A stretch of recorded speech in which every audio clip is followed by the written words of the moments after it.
Welcome back, friends, to our exploration of how rain can transform emotions, how it can free us to live from our more full wisdom and awake heart.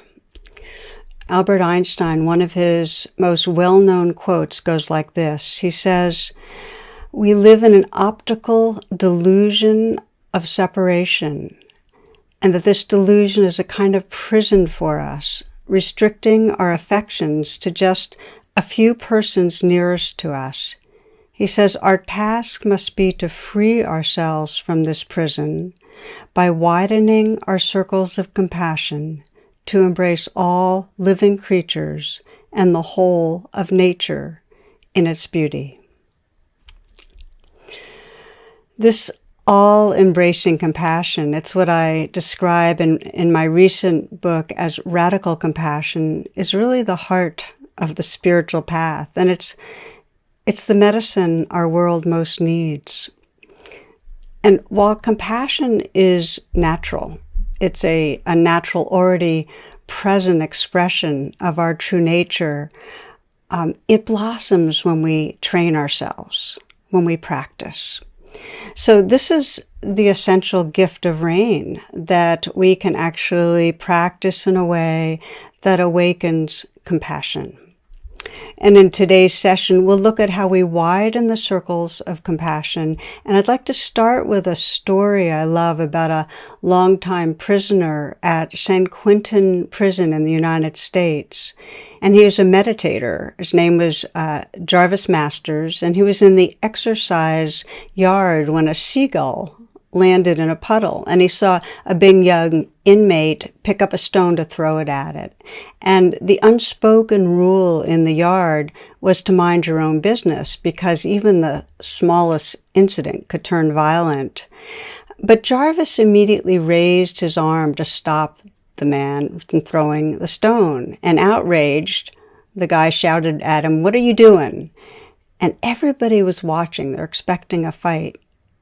But Jarvis just responded in this way. He said, "That bird's got my wings."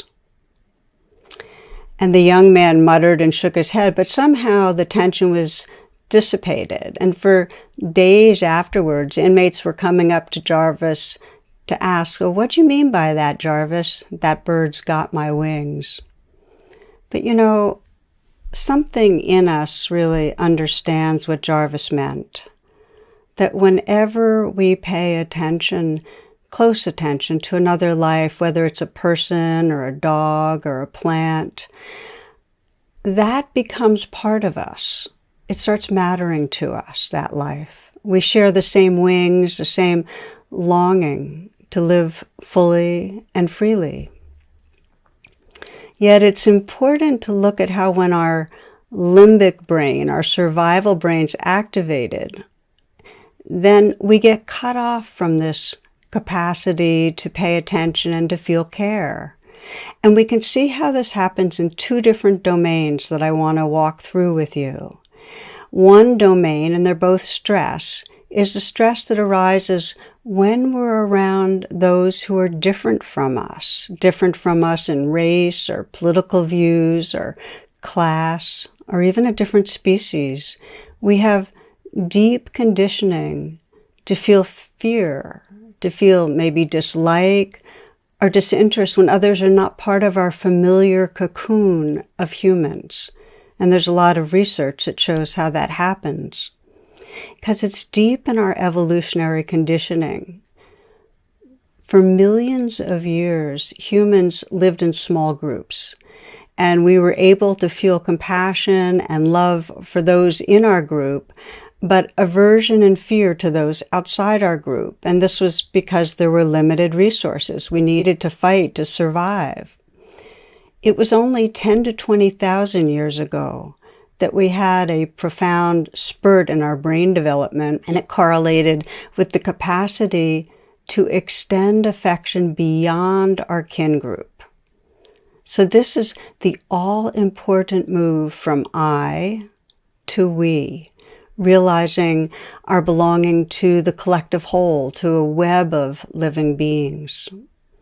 And this is hugely relevant in our trajectory for our survival and flourishing, because we can't evolve in a healthy way unless we collaborate and address our shared global concerns.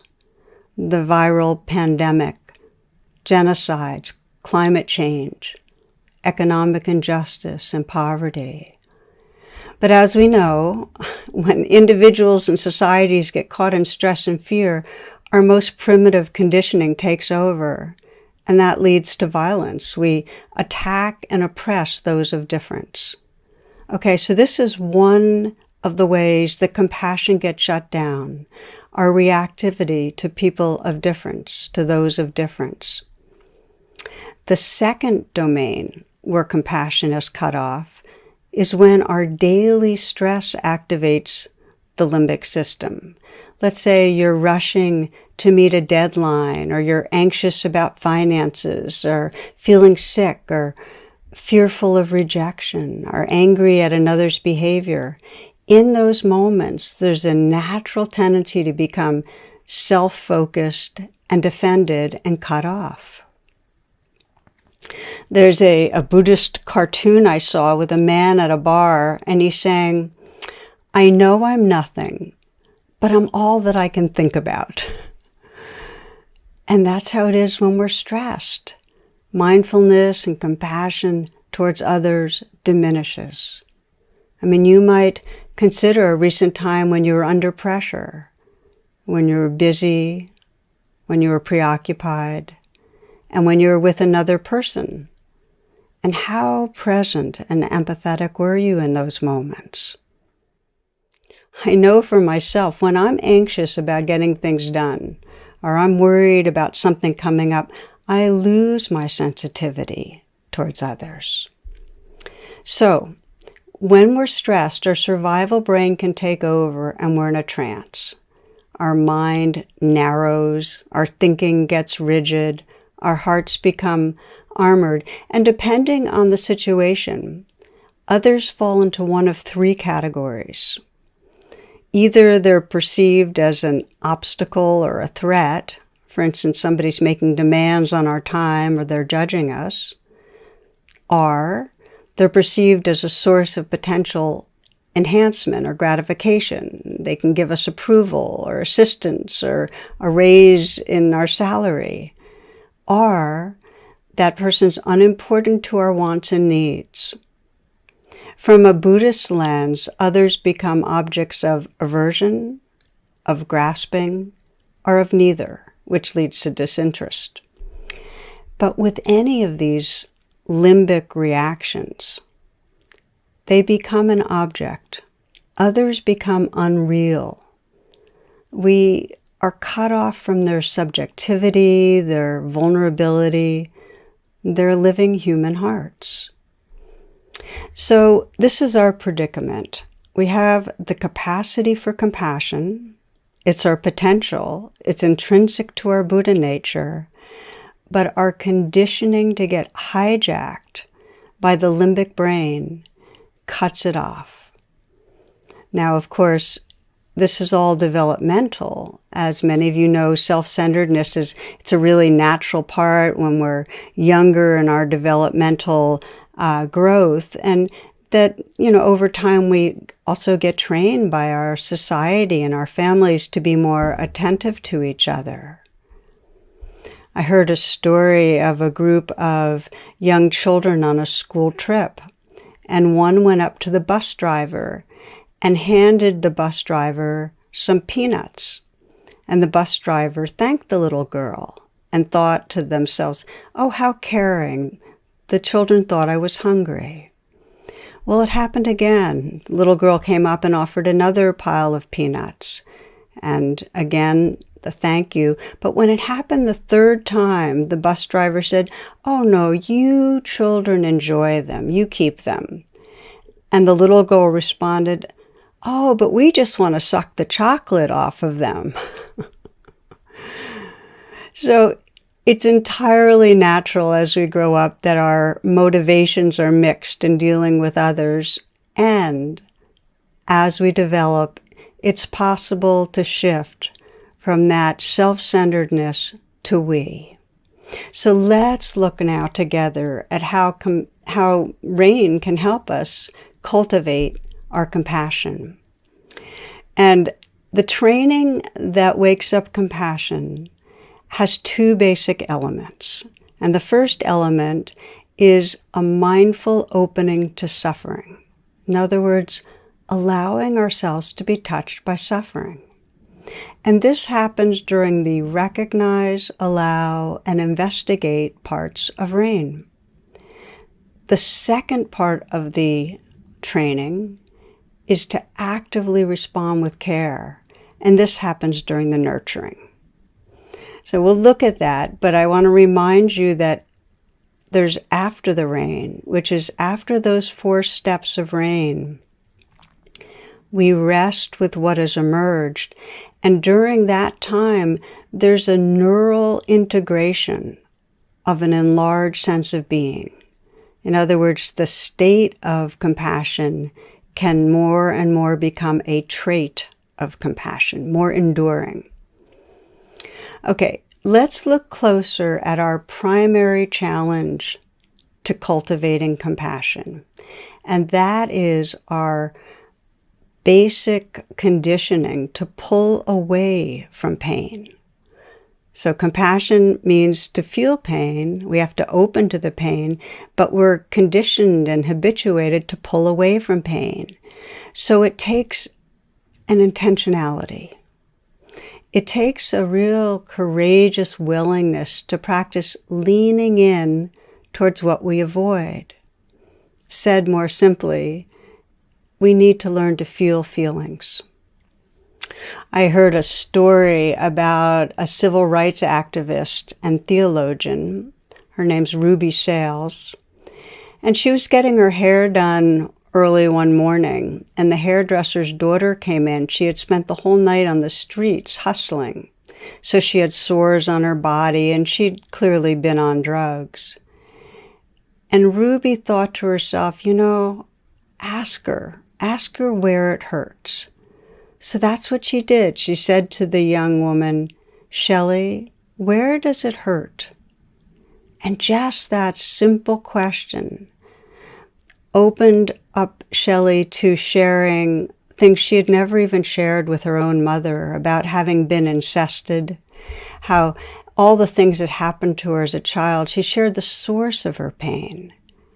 And for Ruby, she realized in that moment that she needed a larger, more compassionate way to do her work, and that it came down to being able to lean in to where the pain was and ask the question, where does it hurt? Now, that doesn't mean when we're with somebody else, we actually say the words out loud, but it means that we're interested and open to being in touch with their hurt. In order to open ourselves to others' vulnerability, we need to be intentional in this way.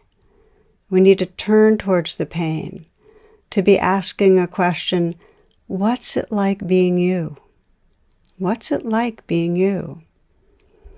So, my friends, this is central as we bring the rain meditation to others in our life.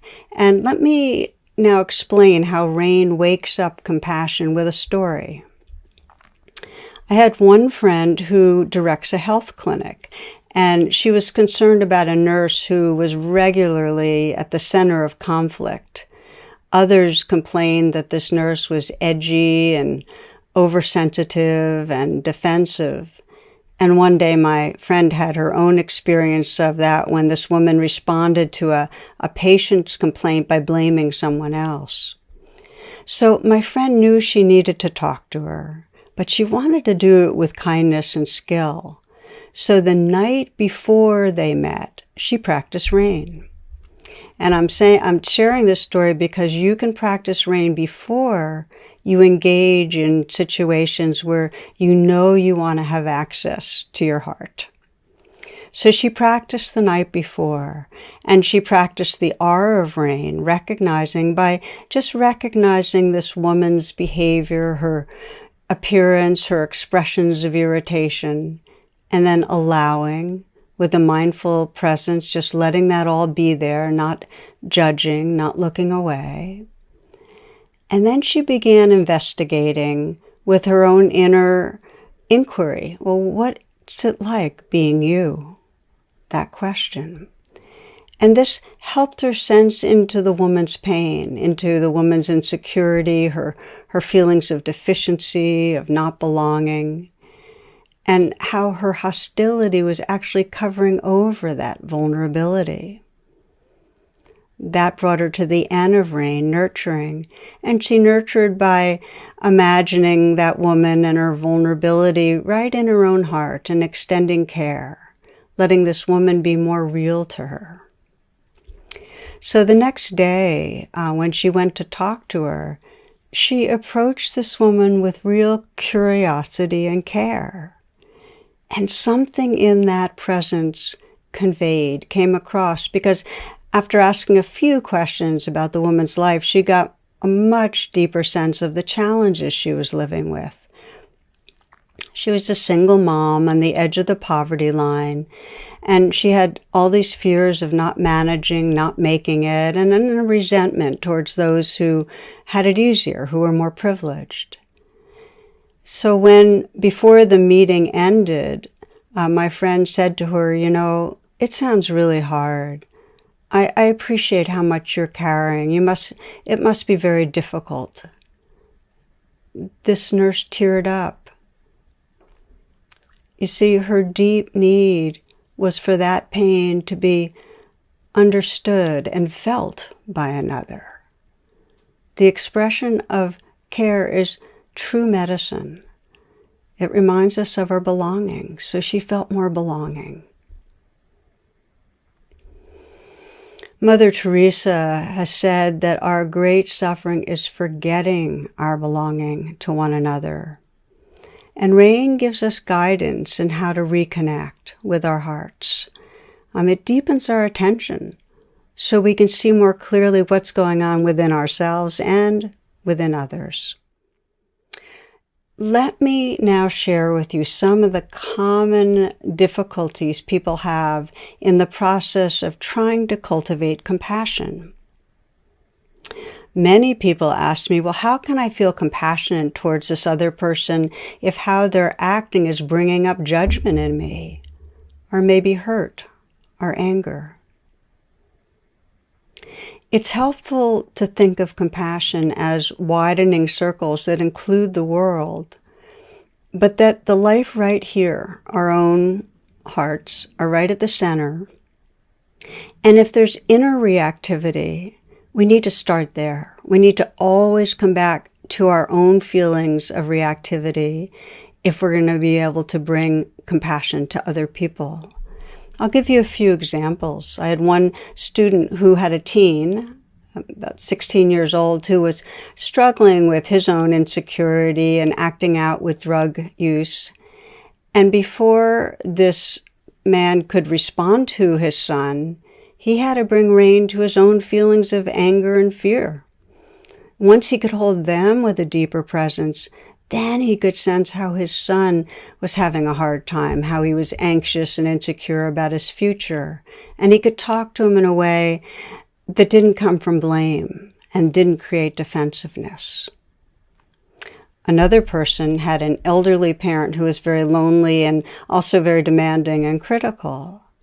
And before she could relate with compassion to her mom, she had to bring compassion to her own feelings of guilt and irritation. Another example, a woman's partner was laid off from work during the pandemic, and her partner was really angry and upset and short-tempered with everyone. And so for this woman to be compassionate towards her partner, first she had to bring compassion to her own feelings of anxiety and anger while being around her partner. So again, consider compassion as widening circles, and we have to include ourselves at the center over and over again. Otherwise, our compassion will be abstract. It won't be embodied, and it won't have power. It'll be mental. Okay, another challenge. People often bring this up. They tell me, Tara, my problem is not cutting off from others' feelings. I'm very sensitive. I'm very thin-skinned. In fact, I get overwhelmed by everybody else's pain. So just to say that the tendency toward overwhelm means that, in fact, we are very empathetic, but we need more time connecting with mindfulness. You see, there's a lot of research now about empathy and compassion and the difference. And this is something that's really valuable to understand. Empathy means you're feeling another person's feelings, and it's a really necessary capacity. It activates the limbic system. In other words, it feels painful. If we add mindfulness to it, empathy plus mindfulness equals compassion. Empathy plus mindfulness equals compassion. What happens then? Once we bring in some mindfulness, it activates the frontal cortex and it feels good. So we don't burn out. The difference between empathy and compassion is that compassion means that we're perceiving another's feelings from a more spacious, clear, and integrated state of mind. You might think of the difference between taking dye, let's say a purple dye, and putting it in a sink filled with water, and it would turn purple. But if you put that same dye in a lake, it won't turn colors in the same way. The lake's clarity won't get lost. So back to the question, when people are sensitive, if you happen to be a very sensitive person and you're empathetic but you're easily overwhelmed, what's needed is more emphasis on connecting to the lake, a more open, spacious attention.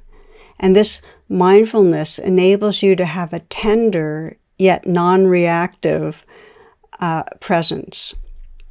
It gives space for suffering. Otherwise, the suffering of our world will be too much.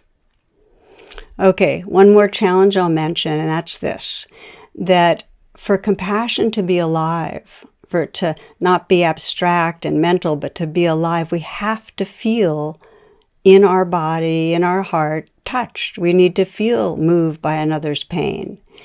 And yet, we're often dissociated, and it's hard to feel feelings. I've had so many people tell me how difficult it is to actually feel feelings. So I want to recommend, as an ongoing part of your practice, if it's hard for you to feel feelings, is to practice the mindful body scan. And if you go to my website, I've got many meditations, free meditations with the mindful body scan. And it really will support you in your compassion practice, getting more in your body. And then during the compassion practice itself, which we'll be doing, a helpful way to support your attention is wherever you feel the vulnerability in your body, put your hand there and just let your touch accompany it, and also breathe with it. Feel your breath coming in and out of that place. The breath can be a powerful support, both to help you get more in touch with your body, but also to help you get more connected to that lake, that bigger space of awareness. And the way it can support you is as you breathe in right into the body and where you're feeling vulnerability. And as you breathe out, let all of that vulnerability go out with the out-breath and be held in that great sky of awareness, the more spacious presence. This is a common way that compassion practice is taught in the Tibetan tradition. It's called Tonglen. And when we practice, you'll see how it can serve you during the investigation part of rain. Now, we started with a story. That bird has my wings. And we've been exploring how we can awaken connectedness with each other and all living beings, how we can deepen our attention with mindfulness open to the suffering and feel that nurturing and that care. As mentioned, a universal obstacle is that when people are very different from us, we tend to cut off the compassion. We revert to that primitive brain, and they become unreal others. And their vulnerability and their basic goodness get obscured. I want to share with you a story that taught me a lot about this. A minister describes a family trip. They were traveling on Christmas Day, her husband, 2 children, and they decided to stop at a restaurant. It was nearly empty. She sat her youngest son, a 1-year-old Eric, in a high chair, and suddenly she heard him squeal with glee. "Hi there." 2 words he thought were one. "Hi there." His face was alive with excitement. And she writes this. She says, "I saw the source of his merriment, and my eyes could not take it in at once. A tattered rag of a coat, baggy pants, both they and the zipper at half-mast over a spindly body, gums as bare as Eric's, hair uncombed, unwashed, and his hands were waving in the air, flapping about. 'Hi there, baby. Hi there, big boy. I see you, Buster.' My husband and I exchanged a look that was a cross between 'what do we do' and 'poor devil.' Eric continued to laugh and answer, 'Hi there.' Every call was echoed. This old geezer was creating a nuisance with my beautiful baby. I shoved a cracker at Eric and he pulverized it on the tray. I whispered, 'Why me?' under my breath. Our meal came and the nuisance continued. Now the old bum was shouting from across the room. 'Do you know patty cake? Attaboy! Do you know peekaboo? Hey, look, he knows peekaboo.' We ate in silence, except Eric, who was running through his repertoire for the admiring applause of a Skid Row bum. Finally, we had enough. Dennis went to pay the check, imploring me to get Eric and meet me in the parking lot. I trundled Eric out of the high chair and looked toward the exit.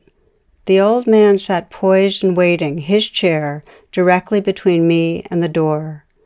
Lord, just let me out of here before he speaks to me or Eric. I headed towards the door. It soon became apparent that both the Lord and Eric had other plans. As I drew closer to the man, I turned my back, walking to sidestep him and any air he might have been breathing. As I did so, Eric, all the while with his eyes riveted to his best friend, leaned far over my arm, reaching with both arms in a baby pick-me-up position. In a split second of balancing my baby and turning to counter his weight, I came eye to eye with the old man. Eric was lunging for him, arms spread wide. The bum's eyes both asked and implored, "Would you let me hold your baby?" There was no need for me to answer, since Eric propelled himself from my arms to the man's. Suddenly, a very old man and a very young baby were involved in a love relationship. Eric laid his tiny head upon the man's ragged shoulder. The man's eyes closed, and I saw tears hover beneath his lashes. His aged hands, full of grime and pain and hard labor, gently, so gently, cradled my baby's bottom and stroked his back. I stood awestruck. The old man rocked and cradled Eric in his arms for a moment, and then his eyes opened and set squarely on mine. He said in a firm, commanding voice, "You take care of this baby." Somehow I managed, "I will," from a throat that contained a stone. He pried Eric from his chest, unwillingly, longingly, as though he was in pain. I held my arms open to receive my baby, and again the gentleman addressed me. "God bless you, ma'am. You've given me my Christmas gift." I said nothing more than a muttered thanks. With Eric back in my arms, I ran for the car. Dennis wondered why I was crying and holding Eric so tightly, and why I was saying, my God, forgive me."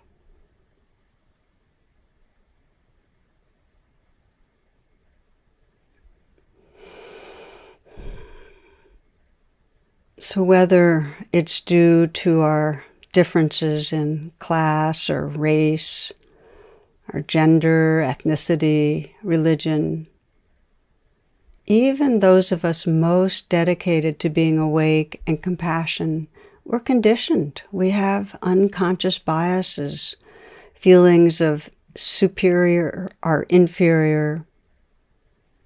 We have a way of continually creating caste systems, hierarchies, and unreal others everywhere on earth. I mean, right now you might ask yourself honestly, am I able to see that bird has my wings in all humans, in non-humans? This is our spiritual potential, and it's our great evolutionary task as humans to wake up out of that habit of separating, out of superior, inferior, and to really sense the gold, sense that sacredness that's shining through all beings. You know, our human brains have accomplished so much, but they're also responsible for so much cruelty within our species and towards other species, to the extent of threatening to destroy our home, this earth. It's only by awakening our caring for all living beings, including our living earth, that will then act in ways to protect and to heal. So this is the essence of the Bodhisattva path, the path of awakening beings, to call forth our reverence for life. And the hopeful news is we can train our hearts and minds in ways that bring this about. We can create the world that we believe in. So we'll practice now awakening compassion for others with rain. And please know as we do that this is a life practice. At home, at work, it takes courage, it takes patience, and real acceptance for the ways that we habitually push away other people's pain. And yet you can trust that as you step forward on this path, you're actually manifesting the truth and the goodness of who you really are. What helps, remember that you're not alone. You're joined by countless others who long to know our connectedness and to long to have our lives be really an expression of love in action, bringing love into our world.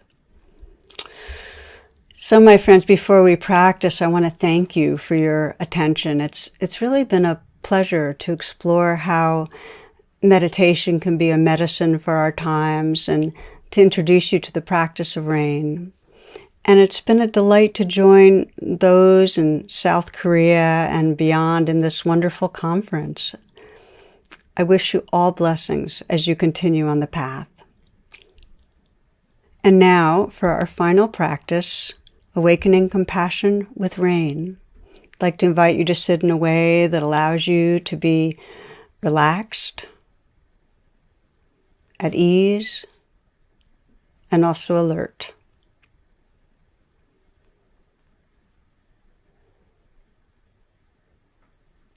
You might close your eyes and let go of any habitual tension that you notice.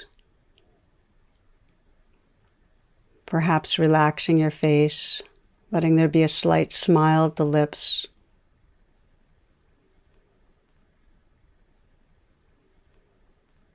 Letting the shoulders fall away from the neck. And feeling inside the shoulders, maybe sensing a dissolving, an ice to water melting. And then water to gas.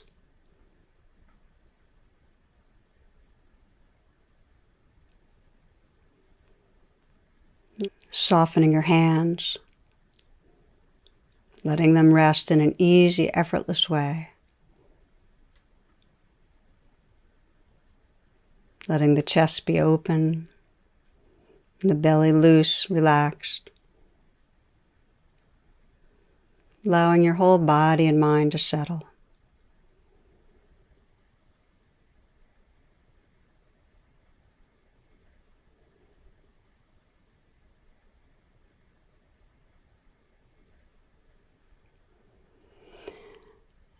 Now take a few moments to scan through the people you regularly encounter in your life.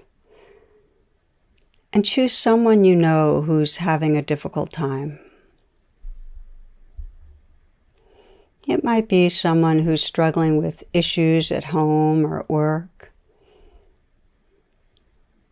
with loneliness, anxiety, or depression, maybe with health challenges or financial struggles, or perhaps the suffering and trauma that come with belonging to a non-dominant group in our society.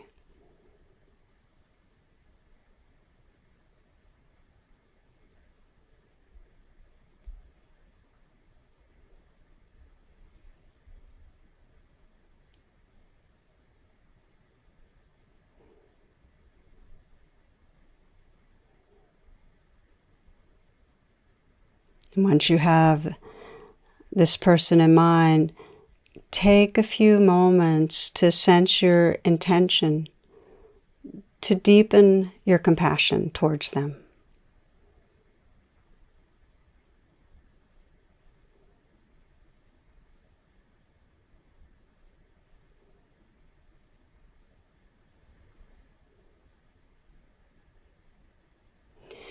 Now begin by honestly looking at how you typically relate to them in their difficulty. You might notice if you have any negative reaction to them. Perhaps something like believing, well, they should be different, or it's their fault, or this is too much for me to handle. Maybe you feel powerless to help or afraid of being overwhelmed. If you sense any reactivity inside you, first begin by bringing self-compassion and forgiveness to your own experience. You might put your hand on your heart and feel what's going on inside you.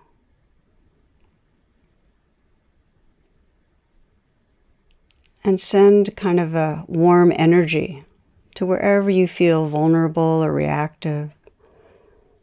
Perhaps some silent words or message of care to yourself.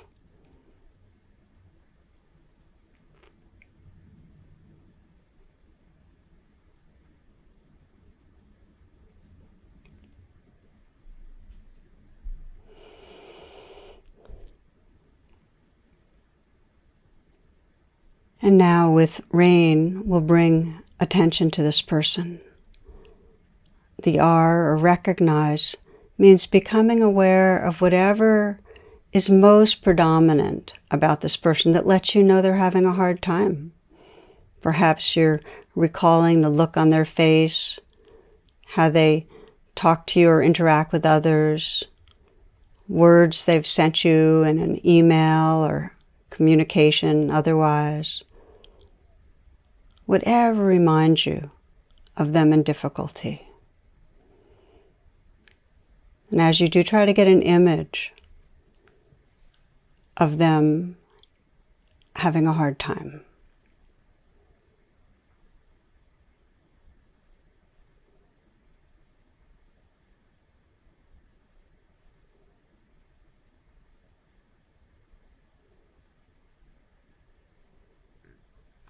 So recognizing this person in difficulty and allowing what you see to be there. Letting your sense of this person, how they're feeling, how they're expressing themselves, just be right here as it is, without adding anything or trying to fix anything.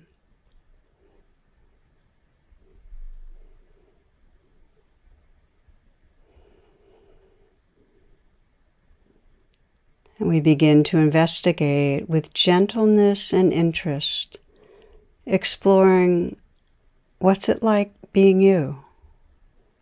Where does it hurt? And you might deepen your attention as you sense this kind of inquiry and wonder about this person. Well, what are you believing about yourself or your life that's causing pain?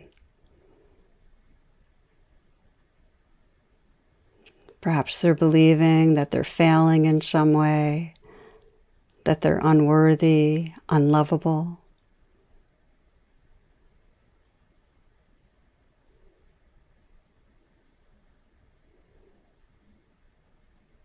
You might continue to investigate, sensing, well, what are the fears, the shame, the disappointments or hurts that you're carrying? Try to feel into the other person. What's the painful emotions they're living with?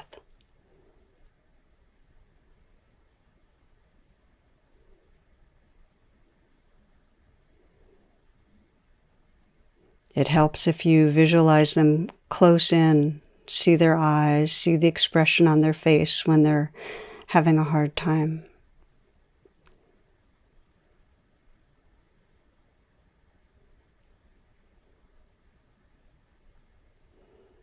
What's the suffering you may be feeling related to your group identity, your race, sexual orientation, gender identity, class? Is there a feeling of not belonging in some way?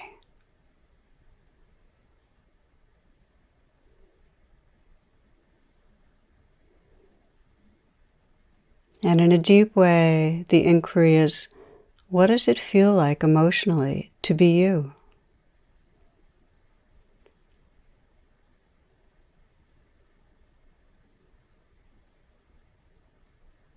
And as you feel into that, letting your body be awake and open, you might sense what it is that this person most needs to experience right now.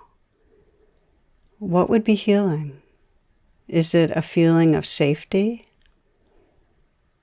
A feeling accompanied? A feeling loved? Valued?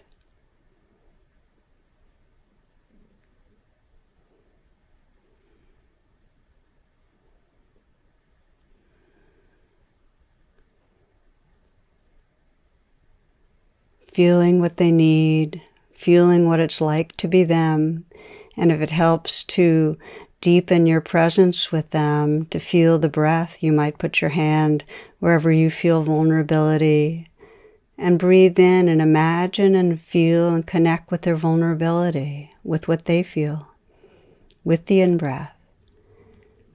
And then breathe out and let that vulnerability out. Let it be held in that open space, the sea of awareness, to the whole field of a listening, caring presence.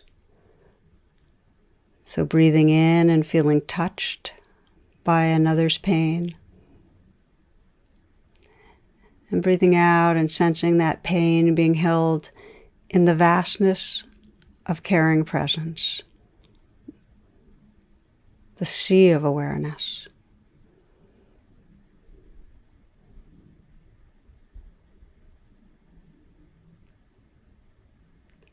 And sense that your being can inhabit that open heart space, that sea of awareness. That they're a wave within you. As you begin to nurture, as you begin to send your care to them, offering some message of kindness, what you feel might be most healing. You might mentally whisper, "I'm sorry, and I love you." Or, "My heart is with you." Or, "May you be free from suffering." Whatever care you offer, imagine this person receiving and benefiting from your care.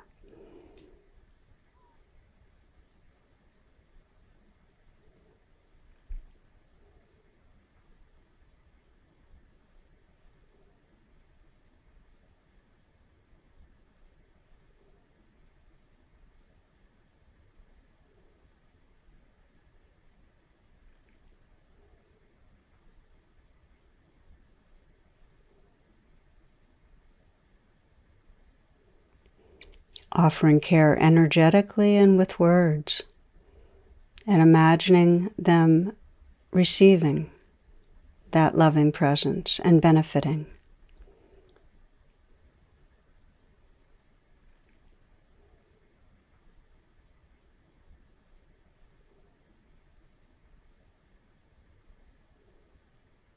And now take a moment to imagine all those who are suffering in the same way, all those who are feeling fearful, who are feeling separate and lonely, or who are feeling upset and rejected, who are feeling like failures. Imagine all who are suffering in the way of this person you've been meditating on. And sense your spacious open heart including them all, like an ocean including all the waves, holding with care. Notice how there's room.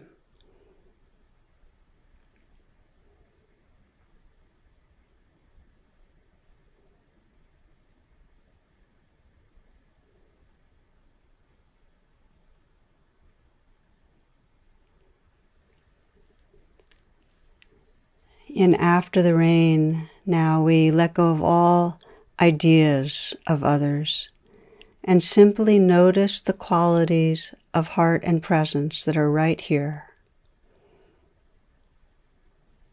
Notice if there's a sense of openness, tenderness, compassion, a wakeful heart. With whatever you find, just let go and be that tender presence.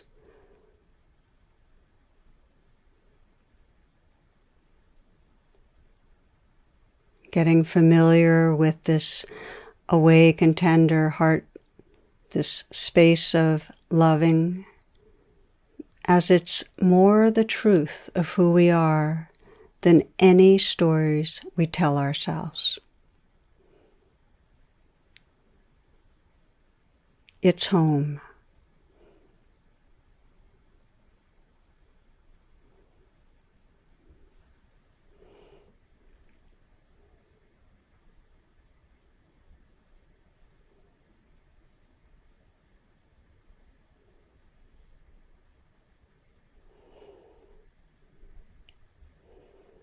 And before ending the meditation, you might imagine next encountering this person with an increased sensitivity and care and presence. Notice what it's like.